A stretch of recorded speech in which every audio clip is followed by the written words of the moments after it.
Hello, I'm Esther Hertzfeld, Executive Editor of Hotel Management Magazine. Today I'm here with Jolyon Bulley, IHG's CEO of the Americas. Welcome. Thanks, Esther. Great to be here. Thank you for coming. So, given the recent economic volatility in the market these days, what are you seeing in terms of occupancy and revenue for the rest of the year? Well, look, we started the year well. Our Q1 results reflected a 3.5% growth in RevPAR for the Americas region, which was great. We were very pleased with that, and good momentum being created. As we've moved into the second quarter with the change of Easter, the shift of Easter and the eclipse last year in April, that had a little bit of a bearing on just overall rate momentum and business momentum in the marketplace.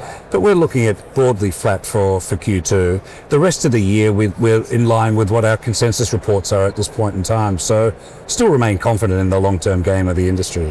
What are you seeing in terms of summer travel trends for here in the U.S.?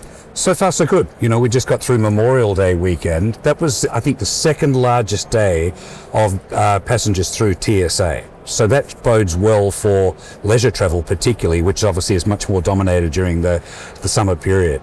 The trend profile, the pickup and the booking pace has moved closer to point of arrival.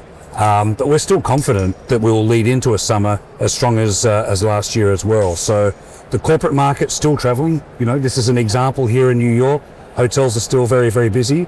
And our groups pace is up year over year as well. So without being able to predict exactly what we look like for the summer, it's more, I guess my headline is closer to arrival booking patterns for the leisure customer. That's great. So IHG has seen a steady increase in conversions over the last few years, with its total global conversions nearly doubling between 23 and 24.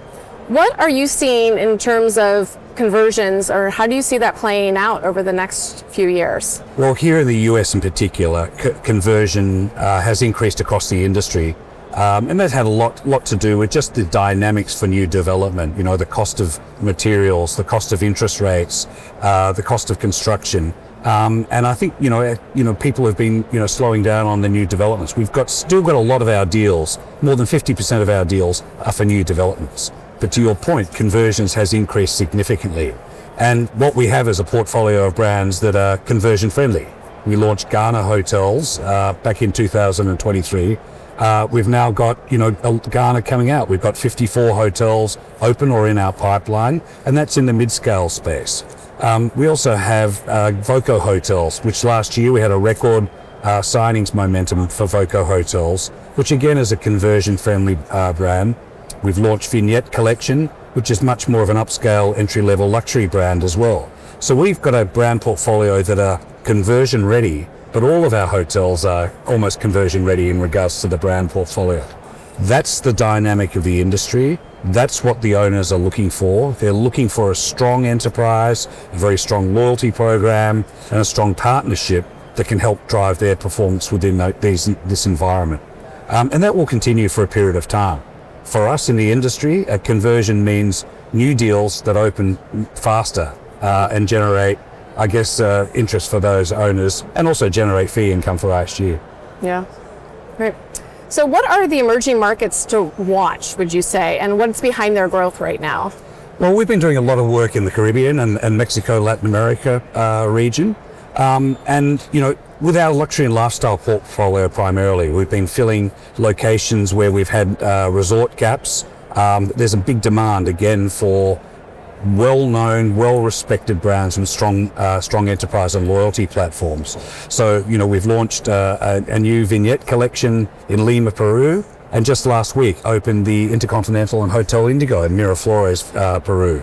We've launched Kimpton for the first time in Mexico City, and also on the Baja in Todos Santos. And we've got a lot of our pipeline active in that area there, but also into our mainstream brands. So it's always been a strong area for us, particularly Mexico. We've got a long heritage there. We see a lot of potential for owners shifting again to lifestyle and luxury, shifting into conversion brands and the new build environment. So we're very, very excited about the potential of that, and also the demand that creates from the US as well. Cool. So what are you seeing are the hot brands for IHG right now? Well, we've got 20 of them. They're all hot. I mean, we've got some of the most famous brands in the industry, with Holiday Inn Express being the largest upper mid-scale brand in the industry, and with such a long heritage. So our family of brands within the Holiday Inn brand family are really popular. Suites is an extended stay, again, is a hot growing segment there. And that's with Atwell Suites. We launched about 2 years ago. We've now got 5 open. We've got 35 in the pipeline, and that's a great brand. It's a lifestyle suites type brand. But I would say that the long-term growth potential for this industry in the US is always going to be in that upper mid-scale and upscale area there. So that's where the growth will continue to be. That's where the customers are. That's where the owners are heading to as well. But you know, I ran our luxury and lifestyle division for a number of years. And we've got a wonderful portfolio of brands there now, with Vignette being a collection brand. Last year, we opened our first Regent in the US. We bought Regent back in Santa Monica.